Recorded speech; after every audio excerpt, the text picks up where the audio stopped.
around Dodge City and in the territory on west, there's just one way to handle the killers and the spoilers, and that's with a U.S. Marshal and the smell of gun smoke.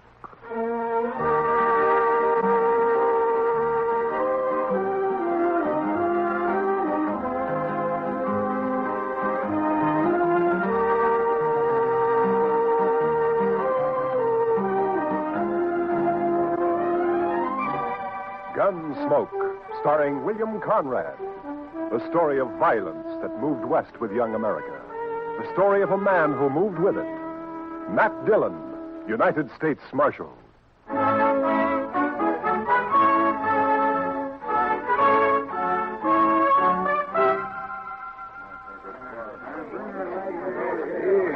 Howdy, Marshal. Hello, Mr. Biggs. Can I give you a hand? No. This is the last batch here. Hey, wait till the flies get to these buffalo hides in the morning. Be enough vultures overhead to keep the place in the shade for a week. Yeah. You'll sure have your hands full by tomorrow night. It looks that way. When these boys turn them hides into cash, they'll bite the corks out of every bottle in town. And some of them look mean enough sober. Yeah. Well, you better bed down and get some sleep, Mr. Biggs. Where are your boys? I don't know. Jeff had some trouble with a dry axle up near Pawnee Rock, and Boaz stopped to help him fix it, but they shouldn't be this long behind me. Well, if I see him, I'll tell him where to find you. You can tell Jeff, but Boaz ain't even going to hear you. Why? What's the matter with him? Oh, he's riding higher than an eagle. You know that white buffalo you've been hearing about? The albino? Mm-hmm. Well, it's just Indian talk. Oh, you think so, huh? Well, if it is, Boaz sure shot himself a mighty scared buffalo. White as borax. That ought to fetch a price. Hey, anybody seen Marshal Dillon? Over here, Chester. You better saddle up, Mr. Dillon. What's the matter, Chester? Indian trouble. 2 men dead and a couple of wagons burned up out there. I found this. A war rattle made out of buffalo toes. Arapaho. Well, they haven't been making any trouble. Well, these did. I was topping a hill when I saw the wagons go up in fire. It was Indians, all right. I saw one ride off. That's funny. I never heard of Arapahoes attacking at night. How far out, Chester? 10 mile, maybe, toward Pawnee Rock. Pawnee Rock? Marshal, my sons was coming from there. Easy, Mr. Biggs. Lots of wagons in the territory. Marshal, I didn't see another wagon between here and Pawnee except the ones we had, but the Indians killed my boys. There's only one way to make sure, Mr. Biggs. Saddle up and ride over to my office. I'll be with you as soon as I can get my horse.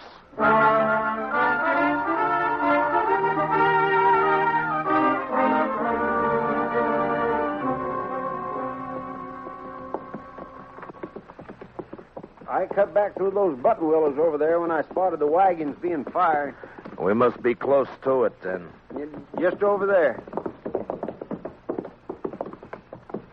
Right down yonder. See him? Yeah. I see him. We rode up and dismounted.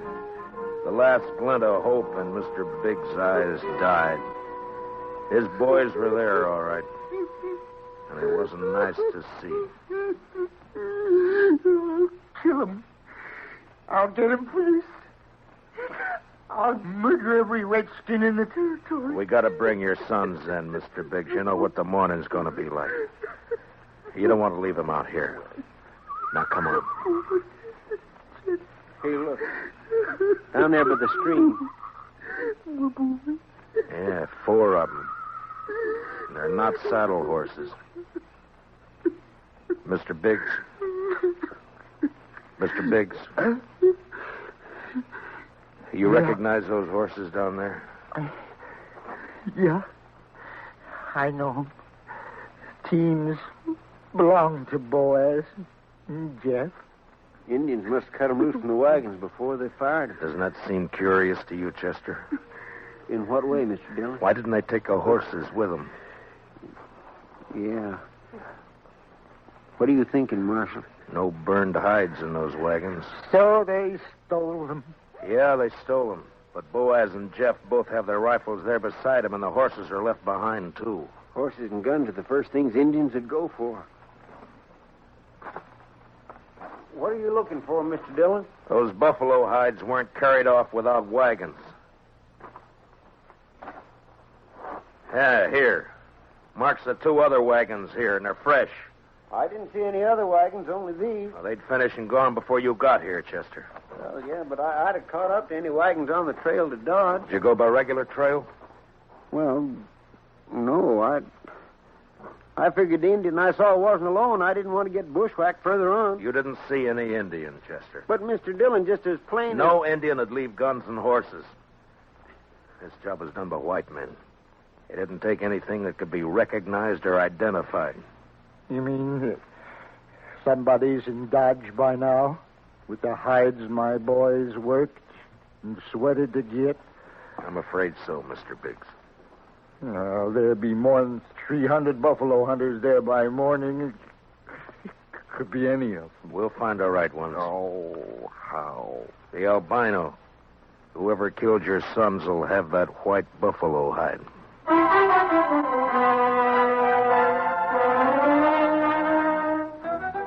It was almost sunup when we got back to town, and more wagons had jammed the main street lining up for the unloading barns. I rode down the line, looking them over one by one. Howdy, Marshal.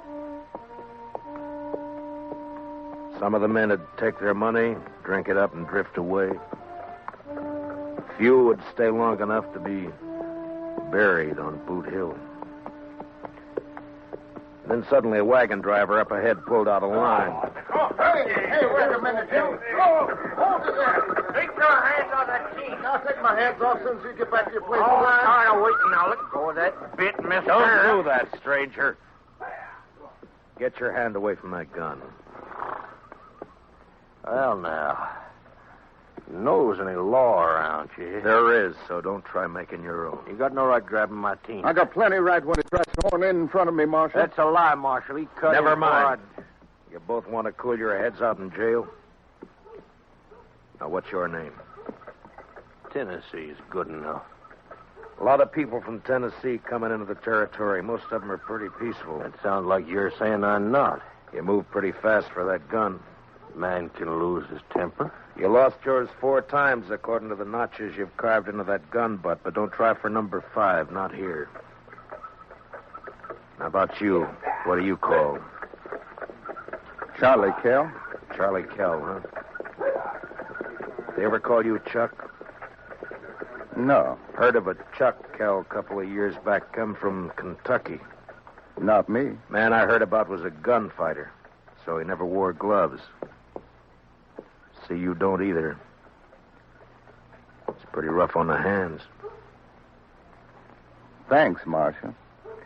I'll make sure to take better care of him. Yeah, do that. I'll be around a while, Marshal. Maybe we can have another talk. Anytime. They'd need watching. But what I wanted now was a white buffalo hide. Searching the wagons wouldn't do. There wasn't time, and a search had let the killers know that something in the hides they'd stolen could be identified.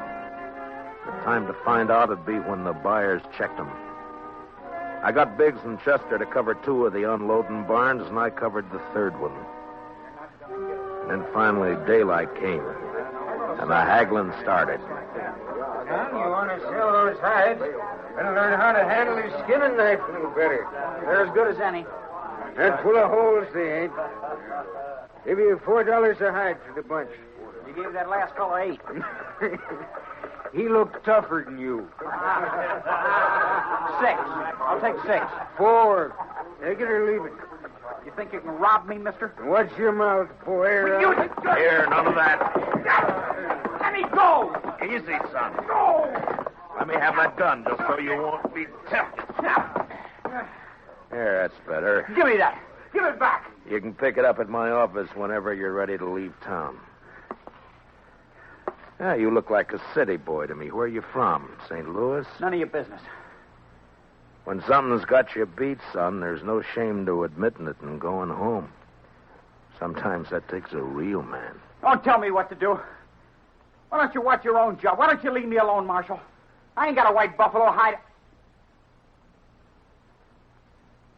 What'd you say, boy? You heard me.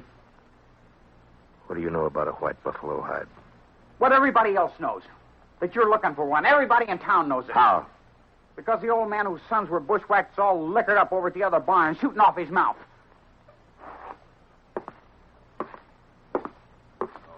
Don't go away mad, Marshal.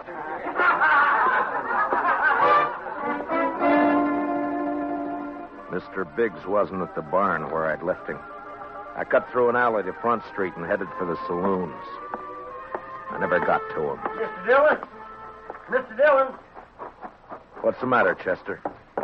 Old man Biggs. Where is he? I'm looking for him. Well, he was over by the barn I was watching, drunk, going through the wagon. Yeah, I know about that. I was trying to get him to go back to his own barn, but all of a sudden, he took off. For where? I don't know, but there was one wagon he was watching in particular. The driver walked away from it with a package of some kind. That white hide? It could have been, I don't know, but Big sure thought so. He lit out after the fellow with blood in his eye. Which way? Down there where the boy's been hitching the empty wagon. Well, let's go. Old boy's drunk enough to make trouble. He's liable to kill somebody. Or get killed.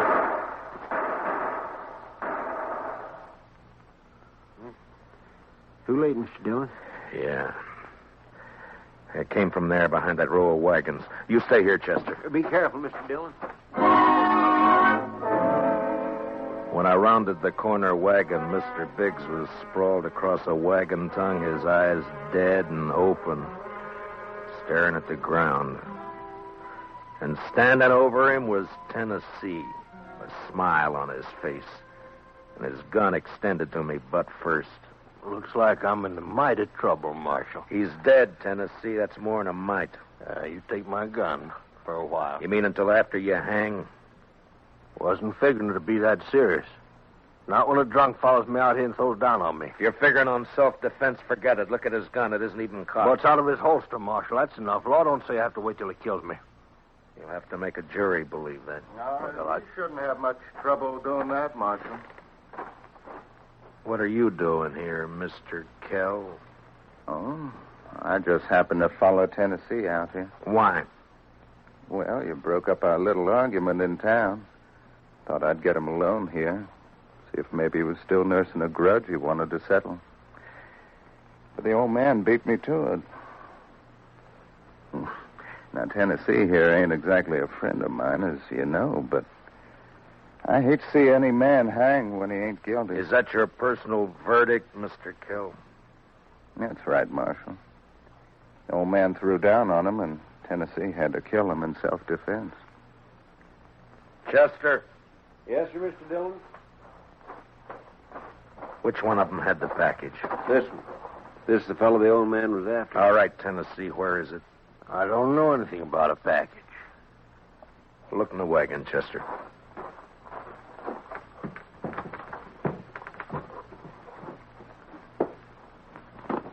See anything?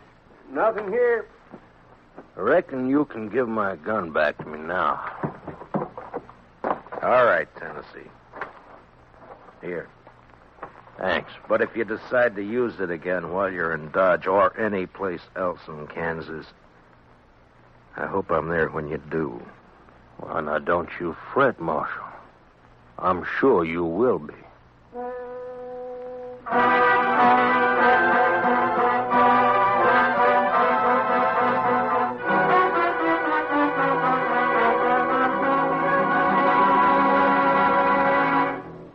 We will return for the second act of Gunsmoke in just a moment.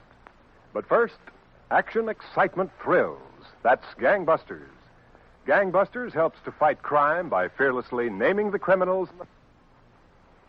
Listen for it later this evening on CBS Radio. Now, the second act of Gunsmoke.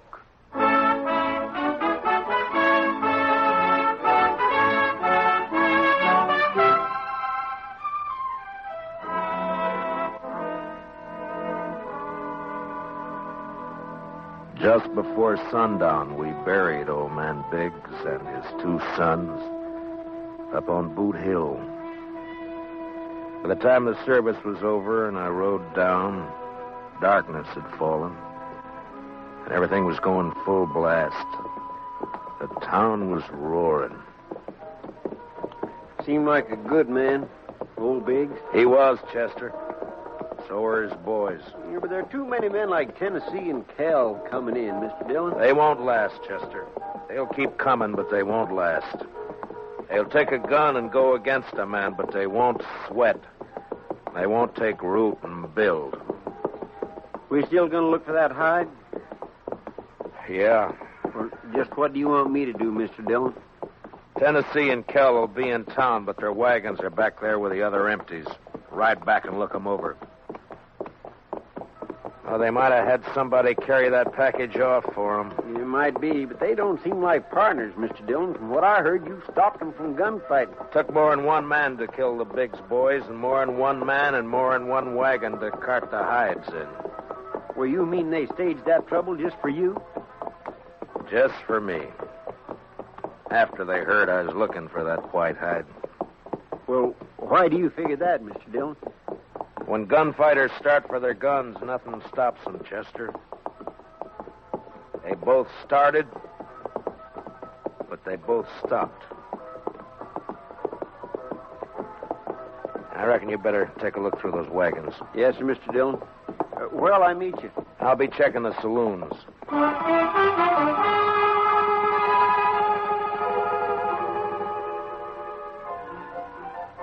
One by one, I made the stops. The Long Branch, the Alafraganza, the Texas Trail.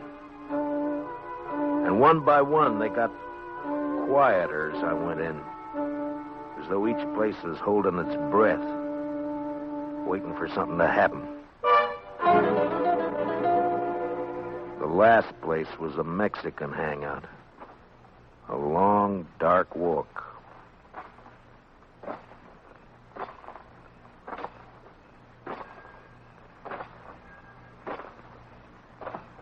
Hello, Marshal. Can't see me, can you, Marshal? No. No, I can't see you, son. Too bad. Because I got another gun. They sell them around here. And I ain't going back to St. Louis. You'll fire once, son, and if you don't kill me with that, and I'll kill you. I'll gamble on that, Marshal. Marshal!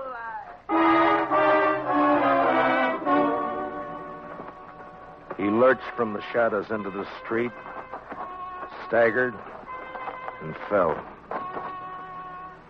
And then he rolled over on his back, and his eyes struggled for a minute like they were trying to remember something. And then he went blank.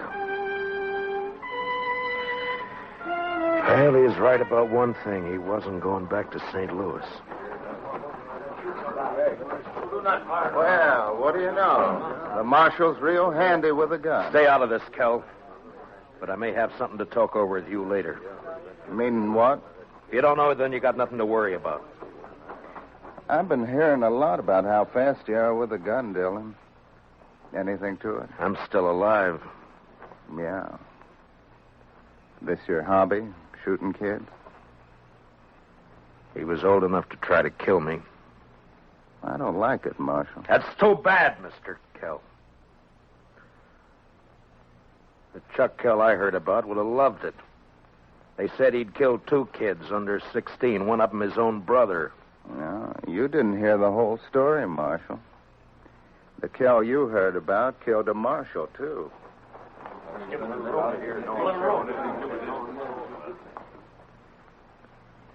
You made the bid, Mr. Kell.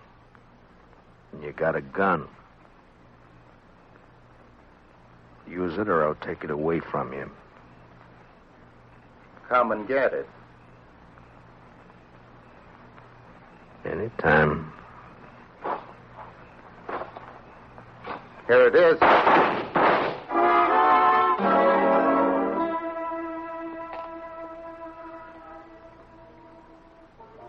How you feeling, Mr. Dillon? I'm all right, Chester. Doc fixed your head. Wasn't much he could do for Kell, though. I hit him. If you didn't, he sure died for nothing. He was fast, all right. Boys say you made him look like a sleepy burro. Never even cleared his holster. And my head says different. You didn't get that from Cal. What do you mean? Tennessee was up the street with a rifle. He creased you. Huh? Where is he now? I don't know, Mr. Dillon. He rode out of town before I could stop him. I was the only one who saw him. I was coming up street to find you. All right. Let's get out of here. Did you find anything in the wagons? No, sir. But I found Tennessee's wife. Wife? That's right, Mr. Dillon. In a small wagon next to his. He's a squaw man. His wife's an Indian girl. Well, let's find her.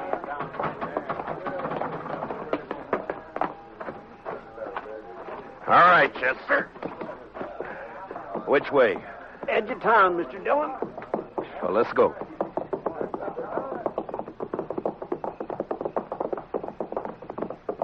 You talked to the wife? Yes, sir. Found out Tennessee and Kel were friends, all right. They left her here night before last and arranged to meet her here today. She said they were driving empty wagons when they left her. Ask her what tribe she belonged to? Didn't have to ask, Mr. Dillon. I could tell by her beads. She's an Arapaho.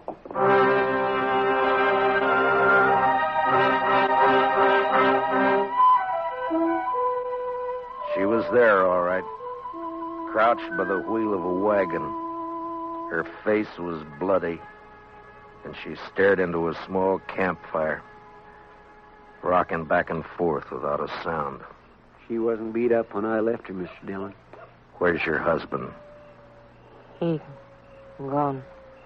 Gone where? He gone. Tell me which way he went, and I'll bring him back to you. No.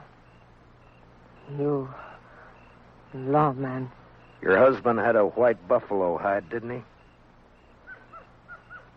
Tell me. No. Other man killed white buffalo. Then your husband took the hide away from him? He buy. He buy hide. He didn't buy him. He killed 2 men to get him. He killed with Indian paint on his face. He left an Arapaho war rattle. He wants the blame to come to your people. If the white men think the Arapahoes are on the warpath, the soldiers will come. No. Arapaho peaceful. Where's the white hide? What'd your husband do with it? He tell me. Bury it. Where? Where's it buried? There. Back there. By tree. Go dig it up, Chester. And then stay with her till I get back. You going after him, Mr. Dillon? As soon as she tells me which way. All right, Mr. Dillon. You're white man. No good. Now tell me which way he went. You let him go. He not come back. I can't let him go. If I do, the soldiers will come after your people. He beat you, and he ran away from you. Now he'll bring death to your tribe unless I get him. Where did he go? He ride to where moon sleep. I rode east. Tennessee had about an hour's start, but I figured to make up most of that before sunrise. The prairie was open and flat except for an occasional roll, and the Arkansas River would keep him from cutting south. His best bet for a fresh horse would be Kinsley, and I rode hard for it. It was just turning daylight when I rode in.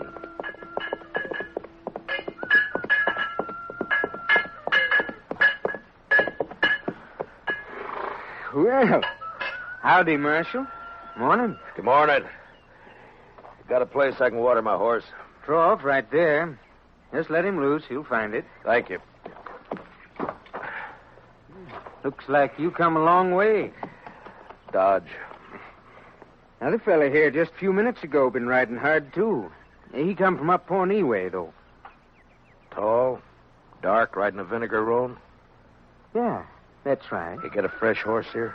Had to send my boy out the corral to get one for him. He'll be back soon.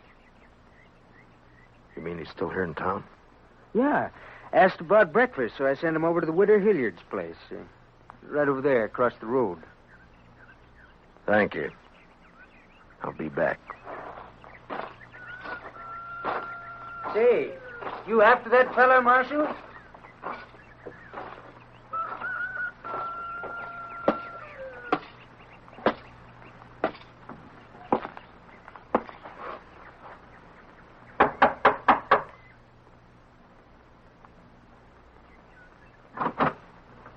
Yes? Understand you're serving breakfast, ma'am. Why, sure thing, Marshal. Dylan! That's right. Give me a clear way out the door, or I'll kill you. Come by me, Tennessee. I'll come shooting. That's all right. But just be sure you get me this time.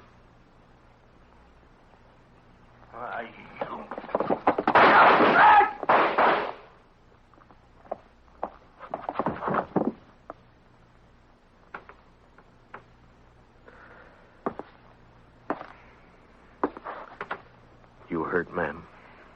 No, I'm all right, Marshal. He looks kind of dead. Yeah. Bad one, huh? Yes'm. Gunfighter. Thief. Killer. What's your name, Marshal? Dillon, ma'am. Matt Dillon. I'm sorry about... Marshal. When my husband brought me out here 15 years ago, Indians burned this place down 3 times. I'm used to killing. You want to carry him out? I'll go fix you that breakfast.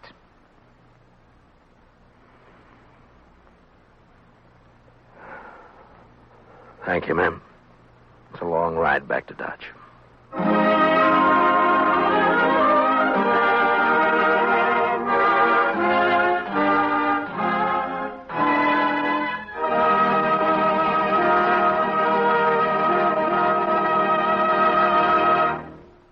Gunsmoke, transcribed under the direction of Norman MacDonald, stars William Conrad as Matt Dillon, U.S. Marshal. Tonight's story was specially written for Gunsmoke by Joel Murcott, with music composed and conducted by Rex Corey. Featured in tonight's cast were Stan Waxman, John Daner, and Larry Dobkin, with Sam Edwards, Lillian Baeff, Tom Holland, and Mary Lansing. Parley Bayer is Chester.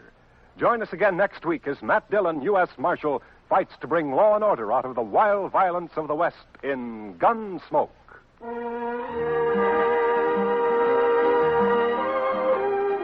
Something new in CBS Radio Newsroom coverage, World News with Robert Trout presents as a special weekly feature an interview with a crack CBS Radio News correspondent. This correspondent flies in from his post overseas to give you his authoritative eyewitness viewpoint on latest developments. Tomorrow afternoon on most of these same stations, World News with Robert Trout. This is Clarence Cassell speaking. And remember, from now to November, you'll find intensive, impartial campaign coverage